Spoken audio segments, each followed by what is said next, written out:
All right, what's up, everyone? Ben here, Mark here, and what's the kitty's name? Saffron, Excuse like me? saffron. It's saffron, so it's So like saffron because he's the color of saffron. But in Sweden. It's saffron is how you say saffron. what happened to do you know the actress Saffron Burrows? I do not know. Oh, she was in what the heck was that movie? She was in a few things. She was in one of the Samuel L. Jackson movies where I think he gets eaten by a shark or something. And then she was in the movie with Minnie Driver, the first time I ever saw Minnie Driver. I think it was like Circle of Friends, Circle, I don't know. She was like a very attractive um uh British actress who had hair color like your cat. So I don't know if that's where it Right. came from, but well, I guess her career must have been not going that well if you don't know who she is. No, well, I'm not a huge movie person, so I wouldn't know. I To be fair, The but irony being that you do nothing but watch film. very good, very well done. Um, well, all right. Well, we've got a lot to get to here. Obviously, we know that there's been the news, Joe Witt, Cliff Kingsbury, along with offensive line coach Bobby Johnson out, and there's what went on there, and we just sort of move past the gossip stuff, which I'm not saying we will. We can ask about the gossip as part of it as well, but then there's the okay, well now what aspect of it, and of course there's nobody better to talk about what from an X's and O's standpoint makes sense here than our guy Mark. So I guess let's just start with this. The Joe Witt part is obviously we all knew that was coming. Only question I had was like, is there a world where Joe Witt just sort of stayed on staff, but just with a different title? Obviously, that didn't happen. So we knew that they were going to get a defensive coordinator. The offensive coordinator part of this kind of came out of left field. I mean, I wrote about it before the last game, and obviously there was a little bit of a noise. But I think even up until the very last minute, I was on the Team 980 on Tuesday. Wait, Tuesday? Yeah, Tuesday morning with Kevin Sheehan, and he asked me what percent. This is after they had the press conference, and he asked me what percentage chance do I give that Cliff is gone, and I said 60-40, but I might be being conservative because you know I wasn't, who knows. And he's like, whoa, wow, that seems pretty aggressive. And then, but like an hour later, he was out. So I think it still was catching a lot of people by surprise. What level of surprise was it for you when you first heard it and you were like, "Oh, wait, really? Is this a thing?" And then, like, where were you when you first kinda heard about it? So the report over the weekend from Diana Rossini caught me by surprise because I wasn't expecting that. Um, but when I didn't write it off, but I thought, there can be some fracture and some tension. That's natural, and they can figure that out and they can work through that. Especially when you've had a season that they've had where you're losing a bunch of games. That's gonna cause tension. People are gonna be angry and upset about that. So I wasn't too surprised about that, but I didn't think it was gonna result in Kingsbury leaving. I thought if he's gonna leave, it'll be for a head coaching job. Right. Um, but the thing that rang alarm bells was that presser on Monday when Dan Quinn was specifically asked how did he think Cliff Kingsbury performed this season, and Dan Quinn's typical answers for any sort of specific individual this year, be it a coach or a player, has almost always been, "Oh, he's been great. We've been really liking this and this and this about him, and he's a real competitor and all those kind of things." And he didn't say a thing about Kingsbury. He didn't offer any sort of phrase about Kingsbury. He just said, "We're evaluating everyone. That includes Cliff and Joe and Larry, Izzo, and what have you, and we'll get into that over the coming days." And I was at that point, I was like, the fact that Dan Quinn didn't offer any sort of praise, and you could, even if there is some sort of fractured tension, like even then you could still go, yeah, I think he did some nice things, and obviously we didn't, the season didn't turn out the way we wanted it to, but we'll sort that out. Like, to not offer anything made me Yeah. think there's something going on there. Um, to that point, like when the Brian Robinson thing sort of happened, even up until like the last second, they were still saying, "Oh, Brian Robinson, big part of what we're doing, blah blah blah," knowing that they're going to, you know, move on. Yes, it was very telling. I mean, forget whether we even asked a question. The buzz was already out there. I'm gonna get you right, the Diana thing, and well, I wrote a deeper dive onto this, so it's already out there. So and I know obviously they knew they're not, you know, dumb, deaf, and blind about these things, and the fact that they didn't come out and just say, "Hey, um, look, Cliff could very well get a head coaching job this cycle, and if he does, good for him. We want him to, we'd be proud for him, all that." But other than that, we are, going forward with our group, and we just have to figure out how to make this all better because obviously this year wasn't good enough. Now, that also would have been a lie, I guess, because they knew sure, they weren't going to do that. But yes, I mean, the fact that nothing like that was said was like, okay, I mean, like I said, I was already pretty much there to some degree. But I mean, look, did I think it was ultimately going to happen? No. I mean, not necessarily. I think for me, I don't know if you would had a point where you were kind of questioning anything. I think for me, it was the Minnesota game. Um, y- Look, every scenario you could always point to and come up with some sort of justification for the opposite point of view of what somebody else is saying. Like in this case, hey, if Debo Samuel catches that pass on the first drive, we're not catching as much about the fact that a second and goal to two, Chris Rodriguez had just run the ball down their throat and then he throws three times. Right? We're not doing that as much. And then obviously they go for the fourth down.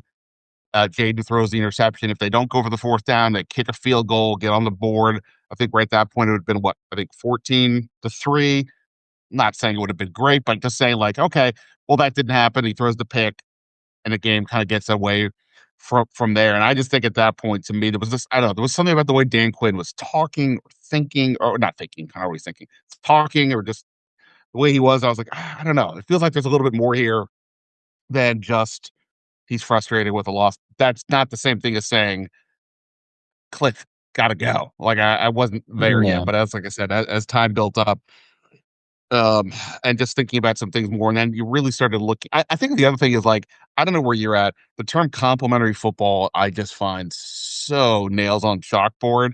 Like, I mean, what are we 5 years old? Complementary football. Okay, yeah, sure. You want the offense and the defense to sort of be in sync. Of course, I get it, but like I think Dan Quinn actually really believes that.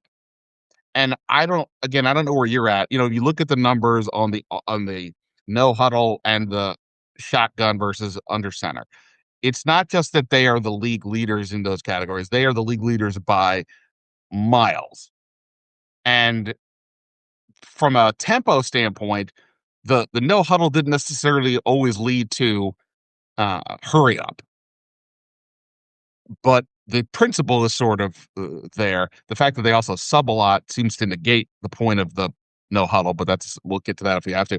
But it just always kind of felt like it's sort of on the verge of constant hurry up, and that kind of goes against the hey, our defense kind of stinks, and we need you on the offense to kind of stay on the field for a bit, and this is where the complementary football part comes in, and that's kind of like, man, I don't know that this makes sense. The fact, and also, again, I'm talking too much, but like the you'll probably tell me I'm wrong, but in broad strokes, even when they were all the different lineup changes, not just the quarterback, but like all the receivers, it didn't feel like there was an adjustment to holy crap, we have Chris Moore and Robbie Chosen there. Why are we going with the hurry up? Why aren't we going more two backs?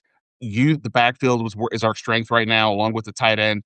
Let's lean into that instead of like Chris Moore's out there a lot, and these are like other than Debo, why should any of these receivers be on the field? It just didn't feel like there was a lot of adjustments there. While acknowledging, I don't think the offense was like terrible. It just didn't feel like it was maybe adjusting to the scenario. Plus, again, the defense was awful for a while. So I don't know. That's where my general thoughts were as to, again, not saying I saw this happening, but it's kind of what started to percolate in my brain as to wait, let's think about this. What's going on here? Yeah, so the things that kind of caught my ear was Cliff in press conferences kind of, if so, probably the last 5 or 6 weeks, couple times he mentioned how they were trying to do a different style offensively this year, and it sounded a lot more. Dan Quinn is telling me we're doing a different style offensively this year than what I wanted to do. Because yeah, they didn't line up under center a lot, and yeah, they ran no huddle basically all the time. But I actually thought that they didn't use tempo enough this year.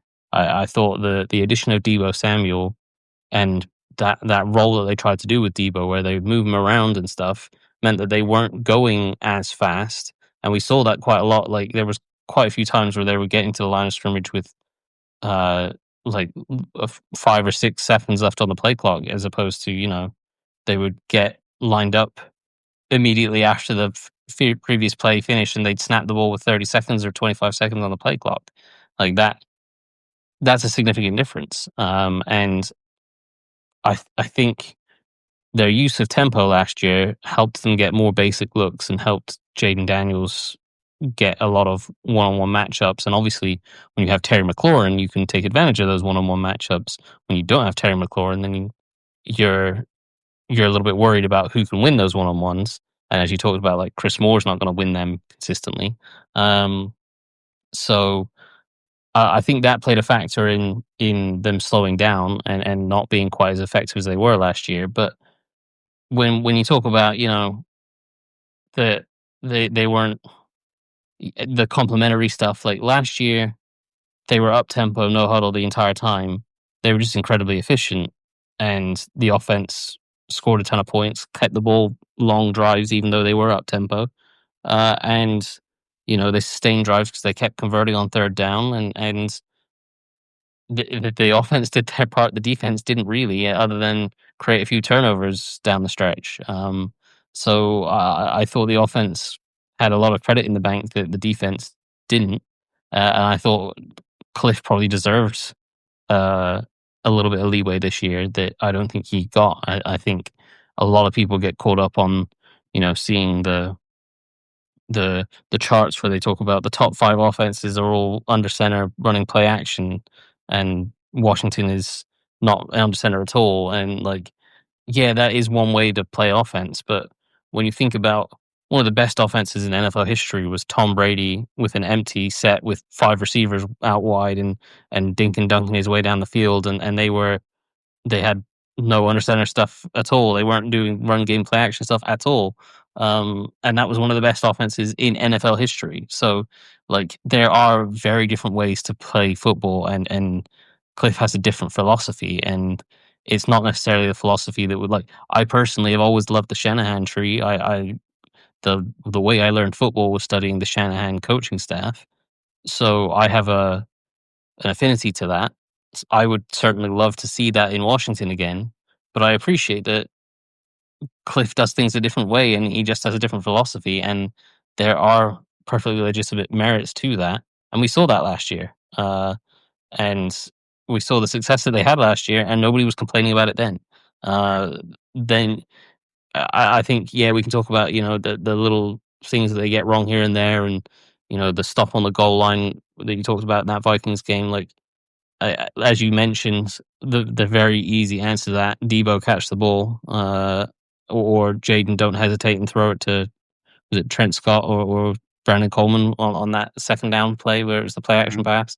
Like you can say, yeah, pound the ball and run the ball, and they'd run the ball well, but when you get to the goal Listen, line, I it absolutely hated the pass to Coleman. I mean, I mean, not because it didn't work.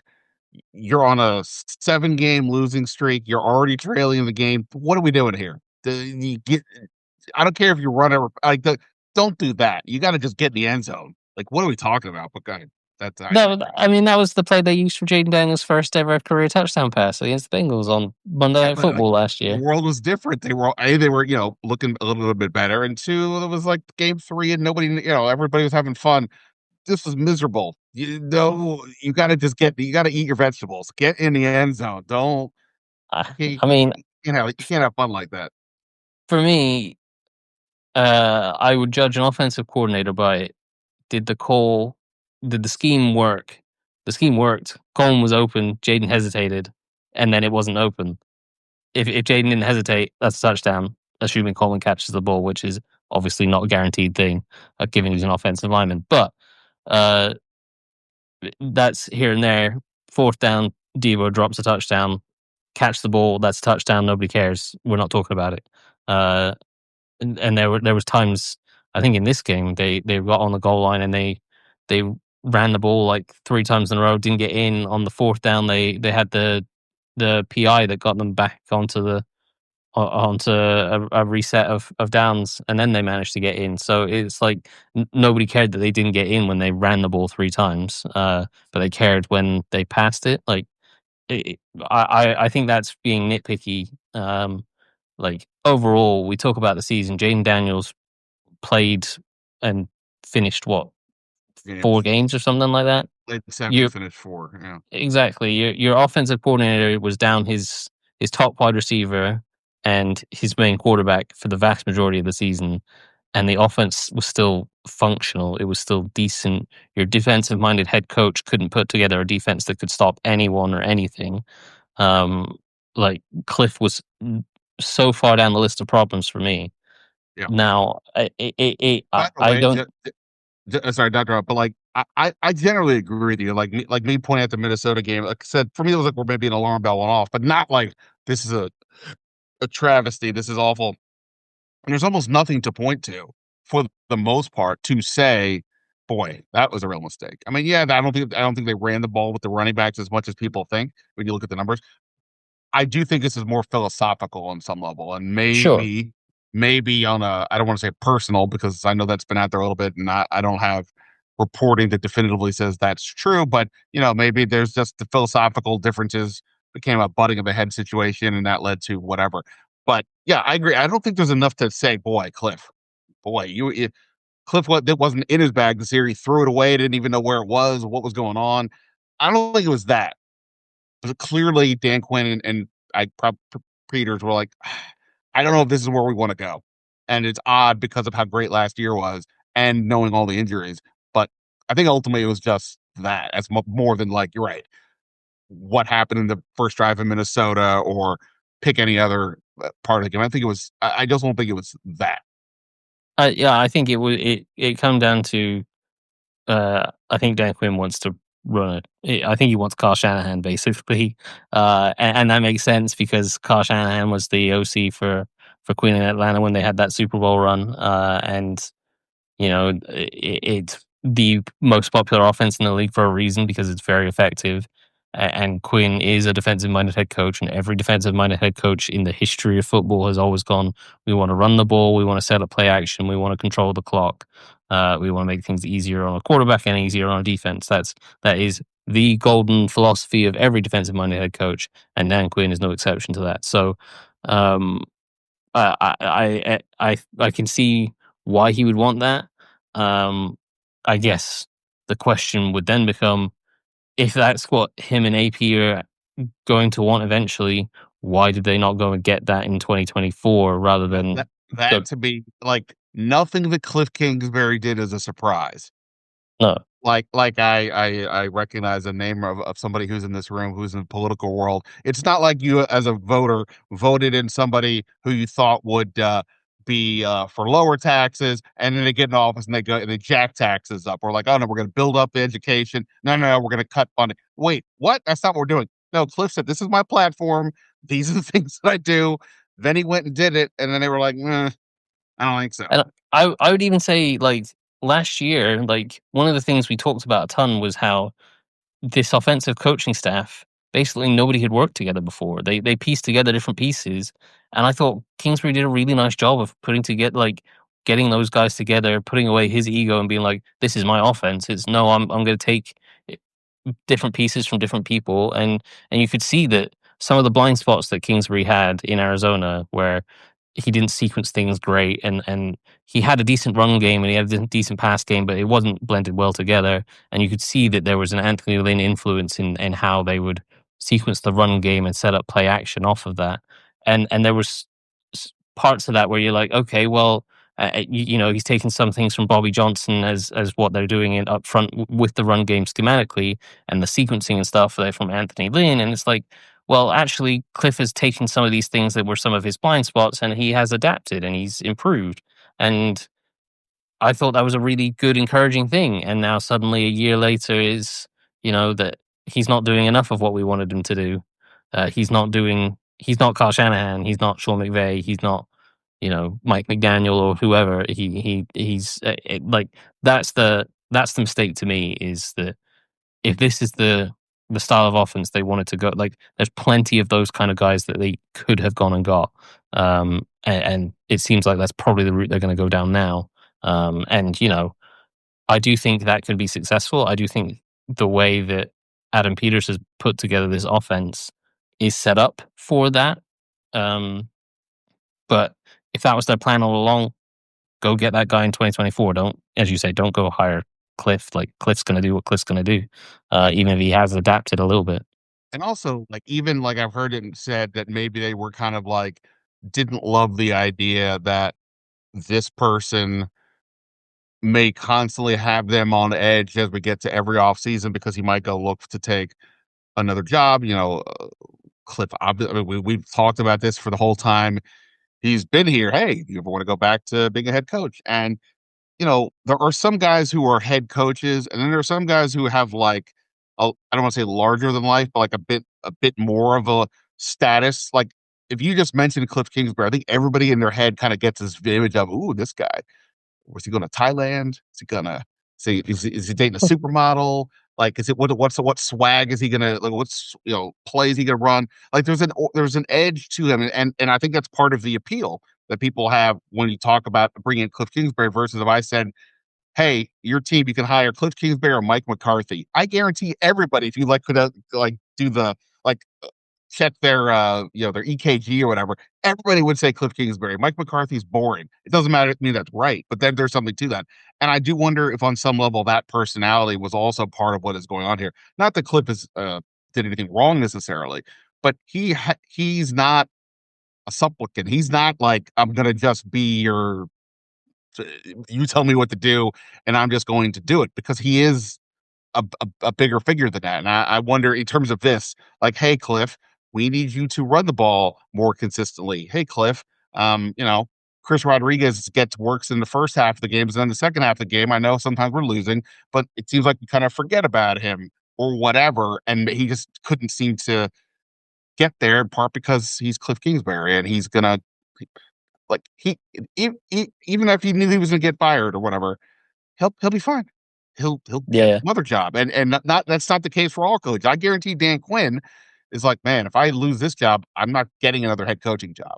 Cliff does not yeah. have that issue. He will get more. So I wonder if that sort of aspect of it was a factor in these discussions as well. I certainly don't buy the idea that they were worried about Cliff always looking for a job in the a head coaching job You in the don't future. you I don't think buy that? like any offensive coordinator they hire, if they're going to be successful, is going to be looking at a head coaching job elsewhere in the future. That's the whole narrative of hiring a defensive head coach right now, is who's your offensive coordinator going to be? What's your succession plan? And we talked about it when Dan Quinn was hired, that he went out and did this 360 review in Atlanta, and he didn't have a succession plan. He let all the Shanahan guys go, and he had to go with Steve Sarkisian, and now he's built this succession plan for Cliff. Now they've blown that up. They're not going to go with any of that. They're going to go get a Shanahan guy. So like all of this planning has gone out the window. And I said this on Twitter yesterday. I think there's a chance he hires his own replacement. And I know this is not a very common thing that happens, but say he goes and gets Clay Kubiak from the 49ers, right? A young up and coming offensive coordinator. He hasn't called play before. He comes in, he gets the chance to call plays. If he doesn't work, Dan Quinn's out of a job. He's fired. The whole staff is fired next year, and they clean house. If it works and Kubiak is fantastic, Kubiak's going to start getting head coaching offers, and he's going to want to go be a head coach. Everyone wants to go be a head coach and run their own thing. At which point, is Anna Peters going to sit there and go, "Oh, we're going to sit through this again with Jaden Daniels, where we're going to have to either try to find the next Shanahan tree guy, or we're going to, you know." have to find a new offensive coordinator and teach Jaden Daniels a third system in 3 years? Or do I get rid of Dan Quinn, promote Kubiak myself, and put him as my head coach and keep that pairing and have that my long-term pairing? That just makes more sense to me that that would be the route that Adam Peters would go. So I know it's not a common thing that, offering the head coach to promote the offensive coordinator. It has happened. Like it happened for Dirk Carter in Tampa Bay back in the sort of 2016-ish kind of time, when they fired Lovie Smith to keep Dirk Carter with his offense. That didn't work out in the end for them, but that it has happened, and it logically makes a lot of sense. So, I I don't buy this idea that they wanted to move on from Cliff because he was looking at other jobs. Like this time last year, Cliff was very clear about talking about it would take a lot for me to get to leave Jaden Daniels, and a year on, like they're suddenly willing to move on from him because they're not sure about the philosophy. And I get that. I think it's about the philosophy, but the idea that like any offensive coordinator that they bring in is going to have aspirations to become a head coach, and if they are successful with Jaden Daniels, they're going to immediately get looks to become head coaches elsewhere, because So that is what everyone wants. So I don't buy that. I think that would go for any offensive coordinator they hire. I'll say this, that as somebody who's in the room and asking the questions, it wouldn't cross my mind to ask Clint Kubiak last year or this coming year, "Hey, are you interested in getting a head coaching?" I mean, maybe like in a very general sense early in camp, "Hey, what are your aspirations?" But like in that wouldn't be the case. But Cliff, it's just an obvious it's you can smell it. It's going to happen at some point that he wants to do it.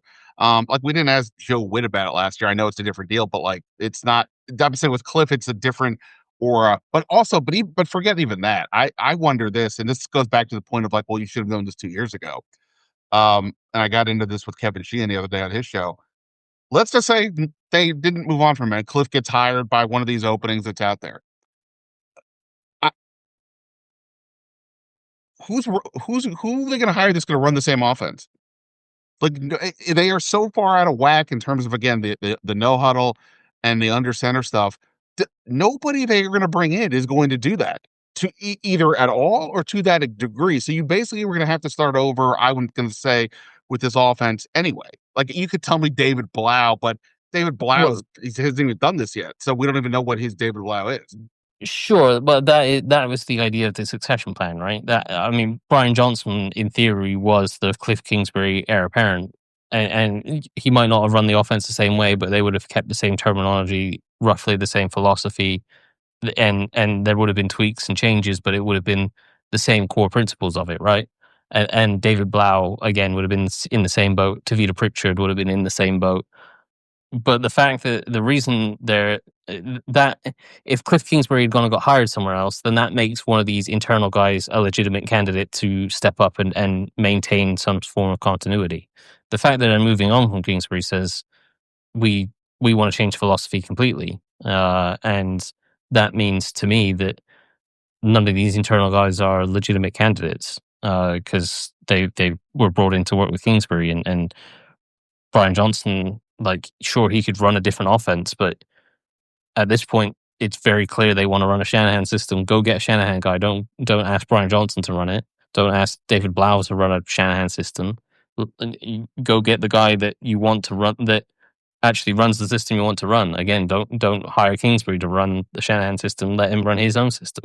So The the yeah, go ahead. succession plan to me in general is most of the time hot garbage because you're saying at a given point, okay, on this date, so start of 2024, we hire Cliff Kingsbury, we bring in these people, and then at some point down the line, 2 years, 3 years, whatever it is, that one of these people will be the guy.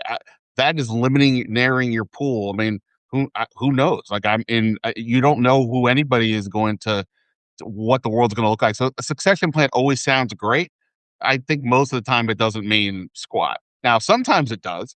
I mean, like when you see Shanahan, the Kyle Shanahan and Sean McVay, clearly they've had guys, right, who have gone on to other situations. Ergo, if they had left, you could have said, "Oh, well, let's move in here."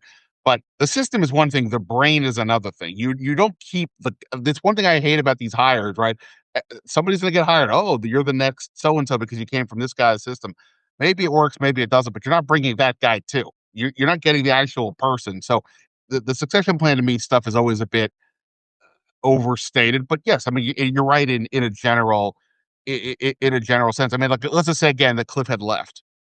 Based on anything we know, why do we are we convinced that Brian Johnson should be the guy? Are we convinced that David Blau No, sounds fun, but he is not done, he's not even done it yet? no, absolutely. I agree with you. I would not have been convinced about Brian Johnson or David Blau, but you would at least have had the continuity in the system. Like they've been in that. It's not like you'd be bringing them in and be like, "Hey, Jaden, please teach your new offensive coordinator the system we were just running, so that we can keep the same system." Right. So they would have had to. There would have been tweaks and changes to how the system would have been run, but you would have at least kept the same terminology and kept some continuity and had some familiarity with Jaden and whoever that coordinator would have been. And that could completely have failed, and they could be having to tear things up the following year anyway. Um, as you say, like Brian Johnson is not someone that fills me with confidence that he'd be a great coordinator based on his time in Philly.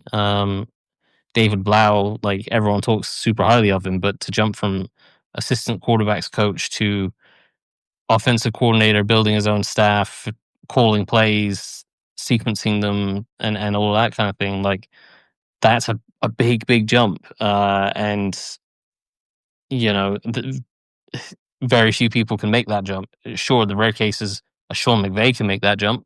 Sure.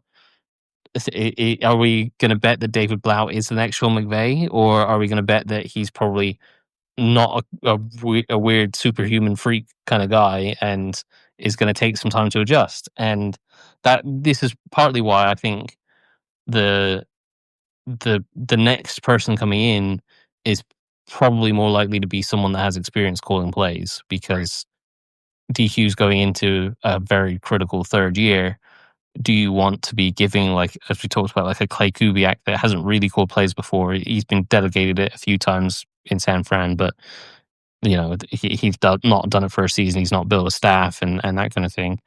Um, or are you going to go to Miami and take Bobby Slowick that is at least called plays before, or are you going to go again to Miami and take Darrell Bevel that has worked with Dan Quinn before and has now been in the Shanahan system or the McDaniel system, and has the experience and is a very safe kind of hire in that regard.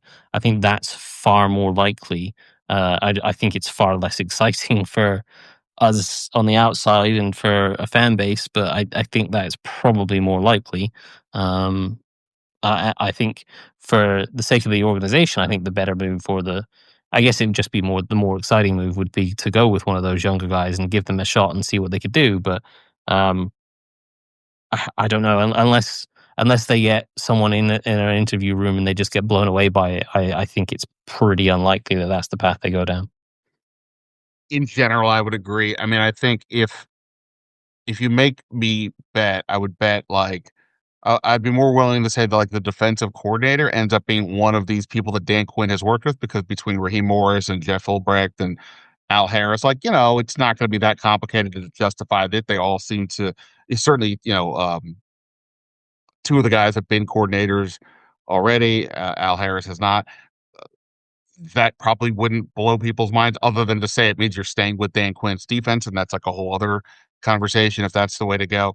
Whereas the offense is maybe where there's more wiggle room, but I'm with you. It's like, how do you Dan Quinn put himself on the clock by making this Kingsbury move. Even if he's ultimately right that Kingsbury's system is not sustainable and all that, nobody would have batted an eye if he had just stayed with it. So the fact that he said no and moved on puts him on the clock, and now we're getting all these leaks about, or not leaks, but stories about X, Y, or Z, that only make it a little bit worse too. Let me ask you this. Let's go forward here. I mean, we can talk about this till we're blue in the face, and it's fun to do, but the world's going to move on. So now they're going to begin the process here of coordinators.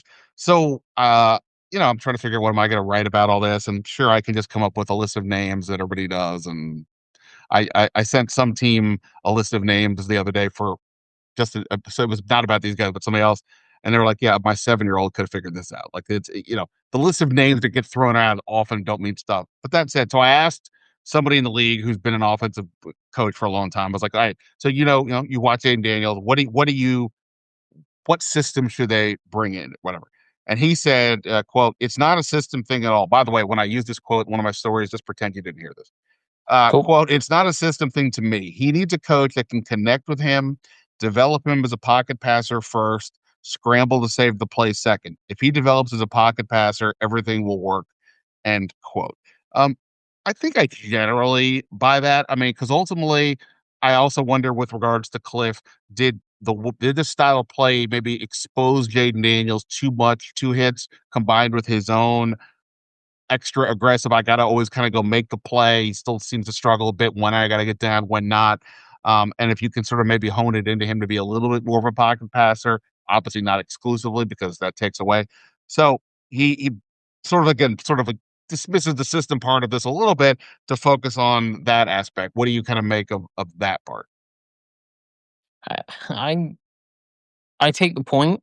Uh, I think Jaden Daniels is generally pretty good in the pocket and is pretty good at working through his progressions and only taking off when he needs to. I think the part that is legitimate is when he starts taking off running, is that he's going to do that to try to extend the play to pass rather than to just take off running and scrambling.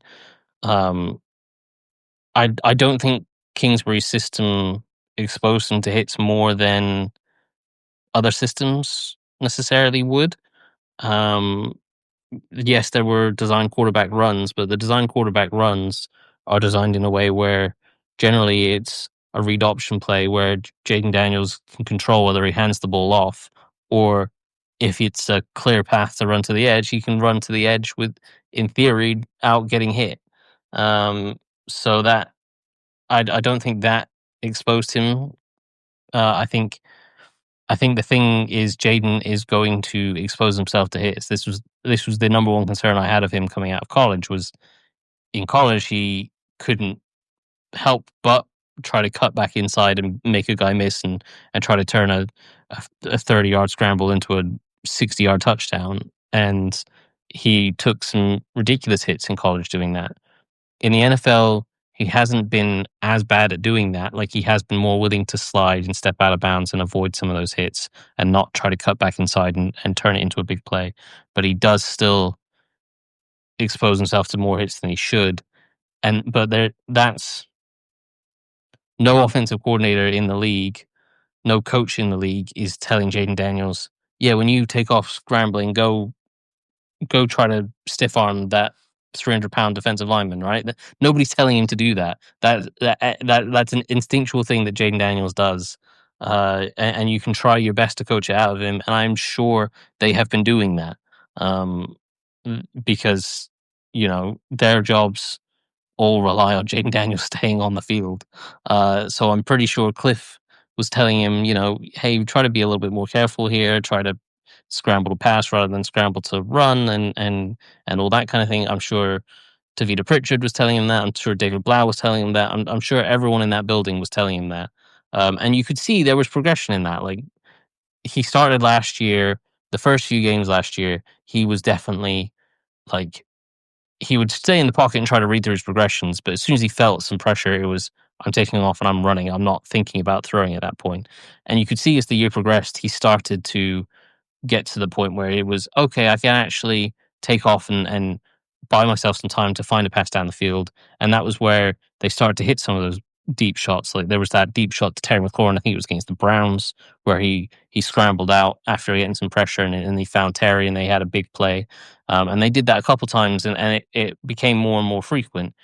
And this year, he was kind of derailed from the injuries and didn't get into a rhythm.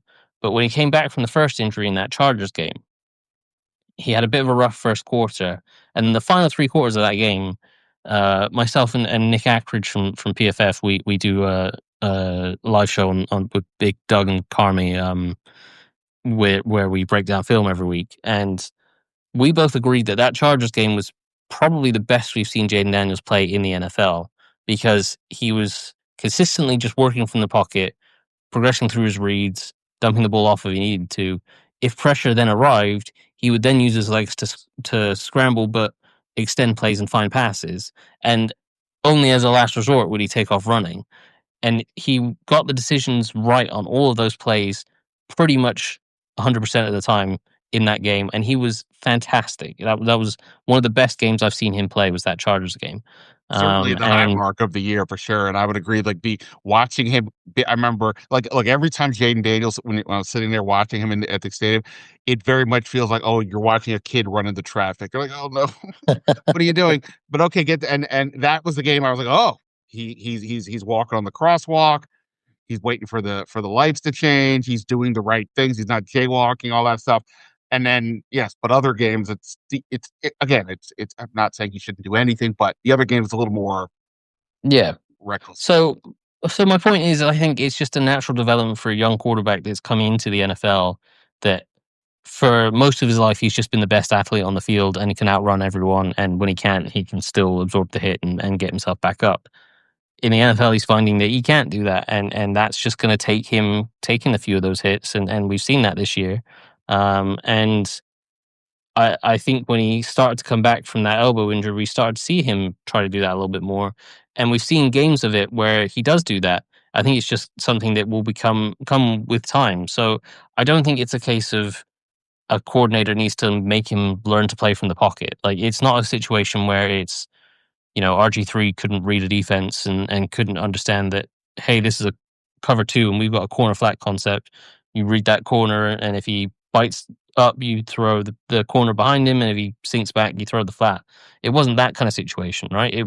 Jaden is pretty good at reading through things and understanding coverages and finding the right receiver to go to. Sure, he can improve in that. Everyone can, but he's on the right track in that regard. I tend to think in terms of system for him, I generally think what Kingsbury was doing for him was pretty good for him.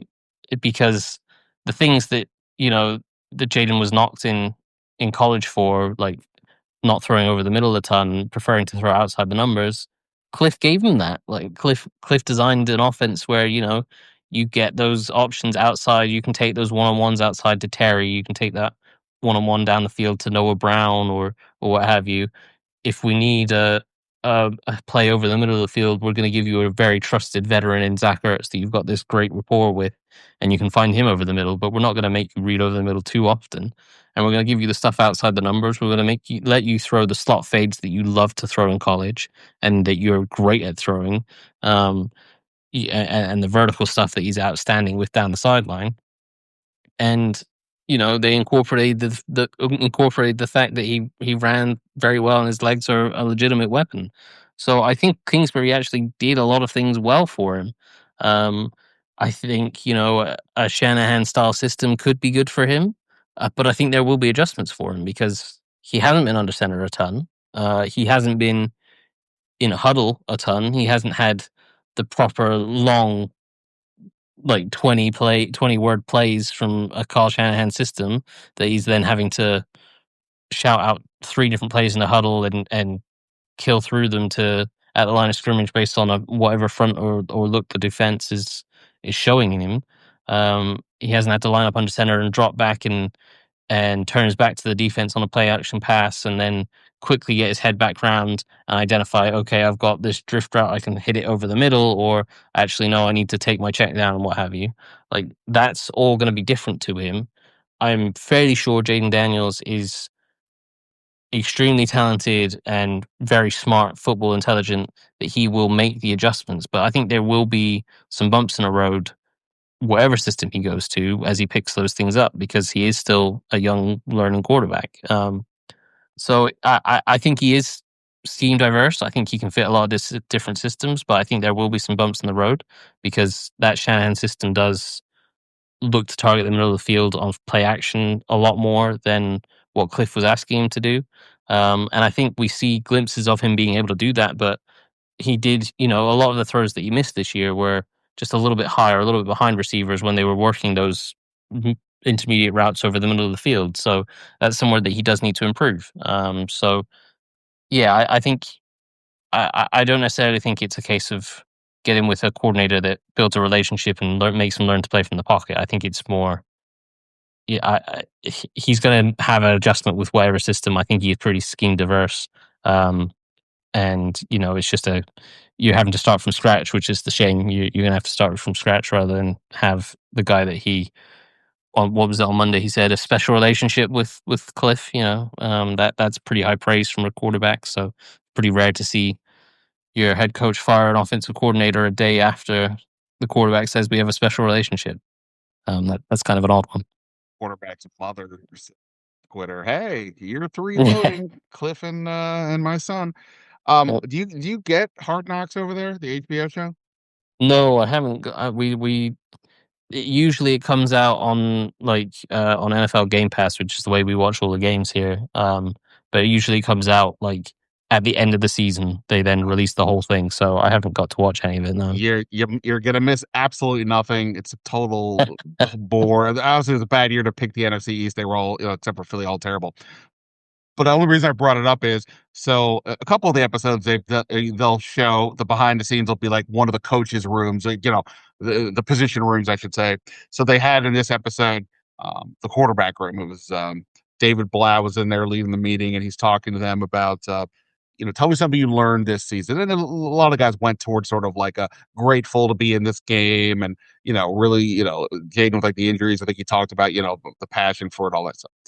But I bring this up because you look at who was in this room: David Blau, Marcus Mariota, Josh Johnson, Sam Hart, Jaden Daniels. Cliff wasn't in there. It's conceivable that only Jaden Daniels is back, and then you factor in Cliff Kingsbury is gone.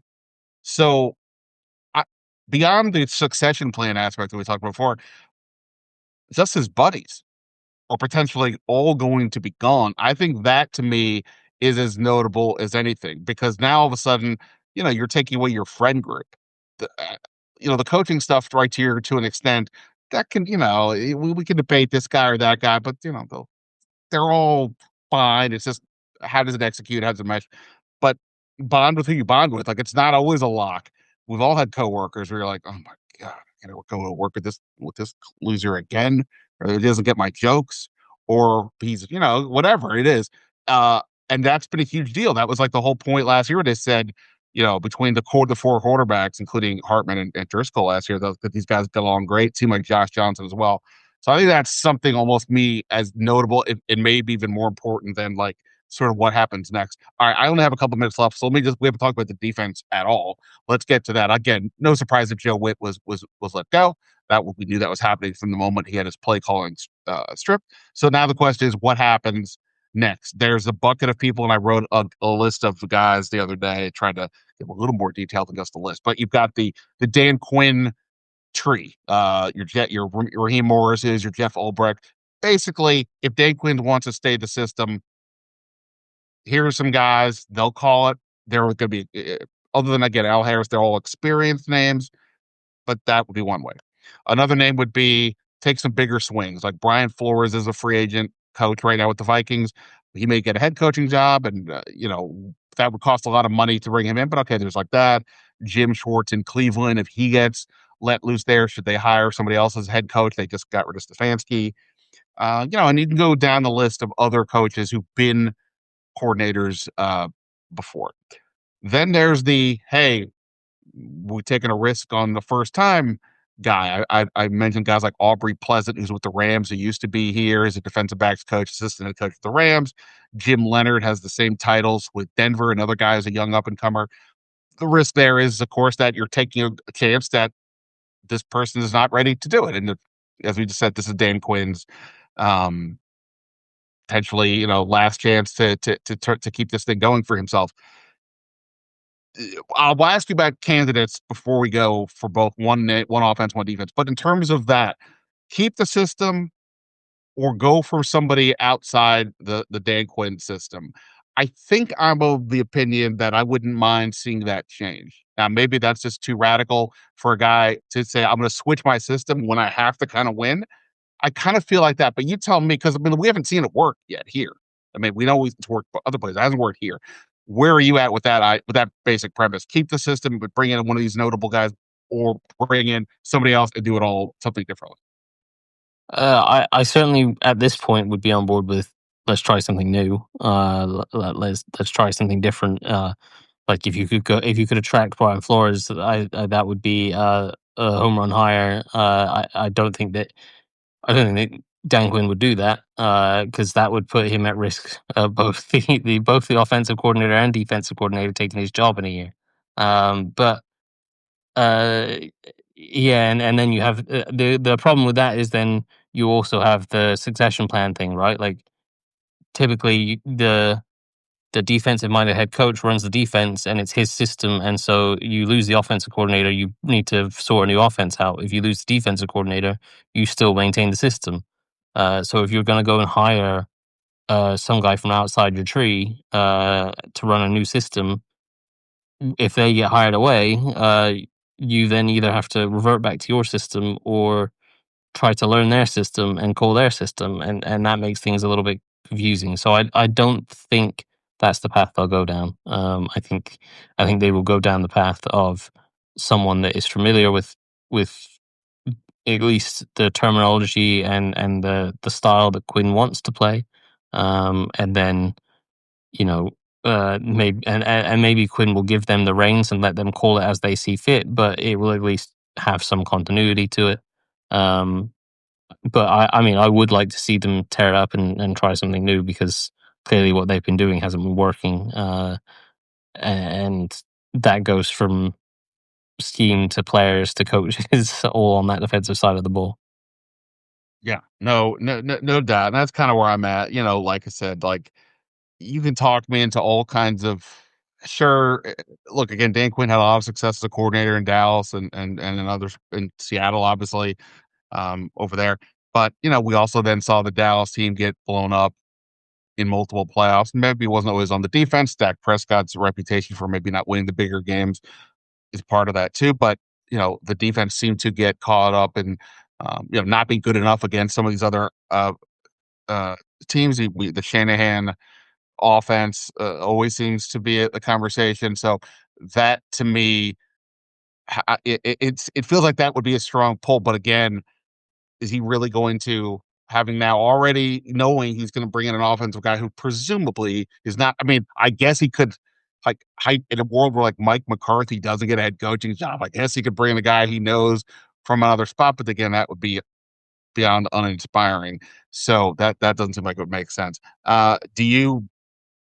Well, let's get to it. You like to study film. I don't know how much film you study of like other teams necessarily around the league on a regular basis, but I'm sure just by osmosis you do because you're watching the defense, so you're seeing or the offense and vice versa. We can alternate here. We can start. I'll let you decide offense or defense. Pick one first. We're not going to hold anybody to this. I will remind you if you're way wrong though. But no, give me a name, pick whichever side you want first, offense, defense. Give me a name and give us like the Twitter size version as to why you think this would be an interesting guy. Are we going for who we would hire, or are we going for who we think they'll go for? I mean, you can list both. Like I said, I Okay, honestly wouldn't have a clue who they would hire, and I'm saying this as somebody who's trying to find this out. So sure. I think it's just a little bit too early. And plus, there's just too many other moving parts. If Kevin Stefanski doesn't get a head coaching job, then he becomes a bigger thing. And Mike McDaniel is he Sure. available or not? But Yeah.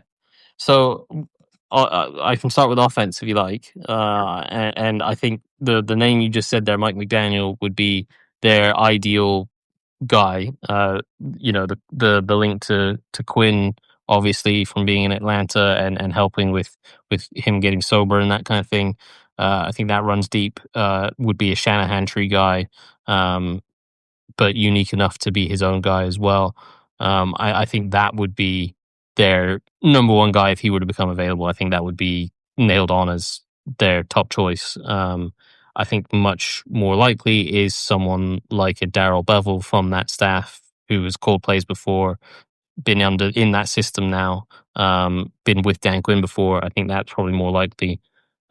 Personally, I'd like to see them take a chance on one of the younger guys, whether it's a Clay Kubiak or whoever from that Shanahan tree of guys. That's clearly what they're going to go down is the Shanahan tree. So if it's a Clay Kubiak, then fine.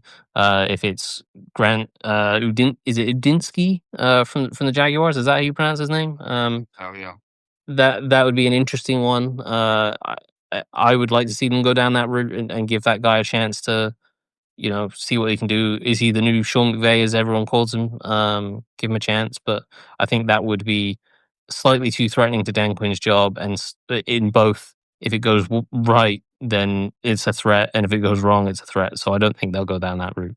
So I think it's Mike McDaniel would be number one, and I think they probably end up with something like a Bobby Slowick or Darrell Bevel. I can tell you that, there's no cheering in the press box, but if they brought in Mike McDaniel just for the randomness of the things he says, I think we'd all be pretty happy. Not gonna lie. Yes, I agree. If McDaniel would be available, I think that one feels like a relative no brainer. It encapsulates everything you would want hypothetically. Coach knows him. The Shanahan thing, he's had some level of a success. It's an exciting offense, all these things. So I think that all would make sense. I don't really have a strong conviction, even just in my hypothetical for what I would want.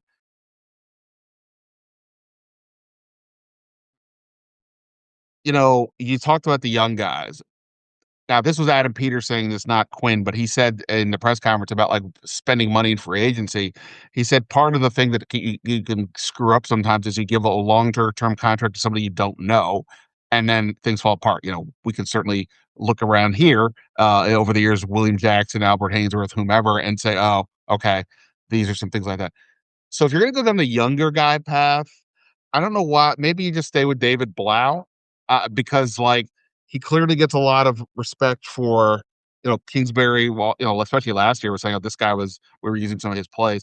Do I think it would be too early? I mean, yes, but I'm probably overly conservative on some of these matters. Like I remember when Sean McVay was getting interviewed, having been around him a little bit, I was like, "Oh, if this guy gets an interview, he's going to win the interview. He is that impressive as like a person." And then obviously it worked out. So again, I'm not saying that this is what I would do, but based on the circumstance, I'm with you. It would be much more fun to go with something young and interesting versus like that Darrell Bevel type. But if you're going to do that, why not then just go with? Because then it would also address the continuity aspect. You don't necessarily. I mean, you're right. Like David Blau, you can't tell Cliff what to do. You could tell David Blau, here's the deal: we're not doing, uh, we're not doing no huddle that percent, some crazy percentage of time. We're not going shotgun all this much, but we can keep the rest of it. But this we have to do that, and he would acquiesce on that front, assuming he could have his own opportunities. But like that, so I don't know. I talked myself into that a little bit. It's probably too extreme. I probably will talk myself out of it because again, a first year guy is Dan Quinn going to risk that? But at least he knows this guy. So there's there's that. All right, defensive coordinator. Uh, I feel like it will probably be one of the two Falcons. Raheem Morris or Ulbrich. I think it will probably be one of those two guys. I wouldn't. Raheem Morris is a guy I really like as a head coach option. I feel like he's a really good motivator. From an exercise scheme standpoint, as a defensive coordinator, he's kind of always underwhelmed me slightly. So I wouldn't love that hire, but it would make a ton of sense. I would like in an ideal world go pay Brian Flores wherever he wants to be the defensive coordinator and steal him away from the Vikings. Stop Jerry Jones from going and doing the same thing in Dallas, so you don't have to face that crazy blitzing scheme twice a year. And from my perspective, it'd be a lot of fun to break down the crazy blitzing scheme every week. Um, but that feels like it's unlikely and probably risky for Quinn's long term job security. So yeah, I think it probably goes to one of the two Falcons guys. I think I'm with you. I think in just sort of reading about it and talking to some people because we had more time to digest those options. And I asked some people, and a couple of people were like, so I just said, hey, name whoever you want. Who would you pick? and a couple of them, and I think probably knowing obviously that Dan Quinn is the coach, they said Ulbrich would be like a home run hire. I'm not saying Yeah. people said negative things about Raheem Morris, and we didn't know about that until just a couple days ago. But Ulbrich, that feels like one to me that would make sense. But just to name something else, somebody who's not in there, sure, with you on Flores, it would cost a ton of money, and that's there's a lot that goes with the Brian Flores. I think he still has lawsuits against the NFL. I don't. That's why I wonder if he's going to get a head coaching job. But we can get that. What about this? Jonathan Gannon, he just got fired as the Cardinals head coach. He was the Eagles defensive coordinator 3 years ago when they were, at the top of the heap. And uh, I don't necessarily, again, I'm not saying he's necessarily the best guy, but I'm curious what you think because obviously you would have some insight into the team you're trying to catch. And it seems like his personality would fit with Quinn's a little bit goofy. What do you think about him as a guy who's now all of a sudden sitting there who was a defensive coordinator for a team that went to the Super Bowl?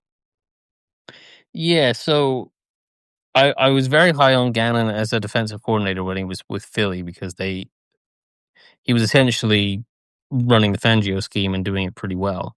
Uh, but I do, the rankings of his defense have dropped off pretty significantly in Arizona, and that could just be the difference in talent. But then you wonder, like wherever wherever Vic Fangio's gone, he's done really well regardless of the talent. Does Jonathan Gannon need the talent level to execute Fangio kind of defenses? So that would be the question I'd have with that. Like they are, I'm expecting a pretty significant overhaul on defense this year, with probably most of their resources going towards defense and fixing the issues they have in the secondary and getting younger at linebacker and finding some edge rushers from somewhere. But I don't think it's suddenly gonna become, the stacked talent level that the Eagles have had, right? So then you're looking for someone that is capable of doing more with less rather than needing elite talent across the board to run a really high level defense. And maybe that's unfair on Gannon. I haven't watched enough of the Cardinals, the last few years, to really know what's going on over there. Certainly the Gannon that came out of Philadelphia, schematically it was really good, and so that would be intriguing. But you know, there's a very significant difference from Philadelphia Gannon to Arizona Gannon, and yeah, there are mitigating factors of there is a different talent level, and he's the head coach, so he's responsible for a lot more than just being a defensive coordinator and all this and that. But that would be the concern with that one for me. All right. Let's do. I'll throw out a couple things. You say, some version of yes, no, or we throw it if you want to British it up. Go ahead. Uh, uh, this is not even about all this. Debo Samuel, free agent, back or not back? For No, you. no. I'm moving on. He's over 30, probably looking for his last payday. Like it if you were like, even if you were keeping Cliff, I talked earlier. Like I felt like they lost the weapon of tempo because they had Debo there. So I would probably move on at this point. All right, I would concur with that. Um, David Blau, since I did throw it out, if I said, okay, here it is, young guy, he's been in the system, but he's never done it. Yes or no, David Blau? Would you go with that? I'd go with that over Darrell Bevel, which is where I kind of think it might be going. Yeah, try something, try the hot nut young new thing, right?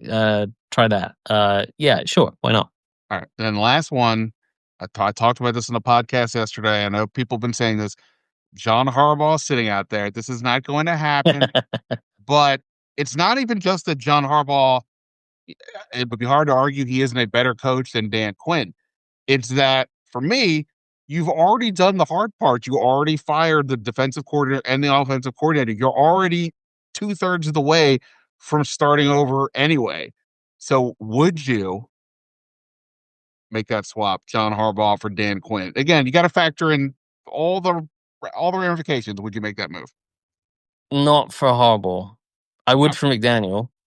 Okay. I would for Mike McDaniel, because there's yes, he has the connection to Dan Quinn, but he also has the connection to Adam Peters, and then you pair up Jaden Daniels with a very, very good X's and O's mind from the Shanahan tree for the long term. So I would do it for that. For Harbaugh, I feel like Harbaugh is an excellent, excellent head coach. My question about him at this point is jumping back in after such a long tenure in Baltimore where he has constantly had to recycle coaches, constantly losing coaches. At a certain point, it's like, how many more coaches can you build up and bring into your system and adapt your system to fit them? Like, I feel like the best thing for Harbaugh is to take a year out, go walk into different buildings throughout training camp and off season, see how those guys do it, get some new perspectives, make some new connections, put together a plan. Do what Vrabel did this, right? He turned down head coaching opportunities last year because it was too soon. He took a year out. He went away. He went to different training camps, saw how they did things, built up some different connections, put together this plan of, okay, when I get back into it, this is going to be my offensive coordinator. This is going to be my defensive coordinator. This is my staff. I'm ready to go. And the Patriots have hit the ground running because of it. I think Harbaugh, if he does that, is going to have infinite more success at his next stop than if he just jumps back into it straight away right now. Because, you know, in Baltimore, they were talking about changing both coordinators. I like Todd Monken as an offensive coordinator, but there's some fallout with him and Lamar. But they were going to need to change defensive coordinators, and they had just done that last year where they'd lost Anthony Weaver. And so it's like, it's tough when you've been in a place for 10 years to constantly cycle through coaches. So for me, I'd be a little bit cautious of jumping in on the Harbaugh train right now. I think in a year's time, absolutely. Right now, no. I think the the guy I'd move on for Quinn right now would be Mike McDaniel. All right. They heard it. The English guy who lives in Sweden doesn't like John Harbaugh. All right. Uh, Mark, you rock a lot of people in here today. I think it's the biggest one we've had, about 80 people or so. Really appreciate it. I don't captive audience. I know some of you made some comments that I didn't always get to, but I think Mark and I were on a bit of a roll. Hopefully it worked out for you guys. Thanks to Mark. Of course, go read Mark's stuff. Um, that's a good thing about, right? We're both here on Substack. It's not one subscription for both, but it's one app for both. So sign for me, sign for him. You get us both in the same place. And I'm doing like the newsy stuff. He's doing the X's and O stuff. Quite the mix. The mix. You rock. Good luck with your cat. Say hi to Saffron. Go check out Saffron Burrow. You'll be happy. I promise. Talk, man. See ya. Yeah, see you, dude.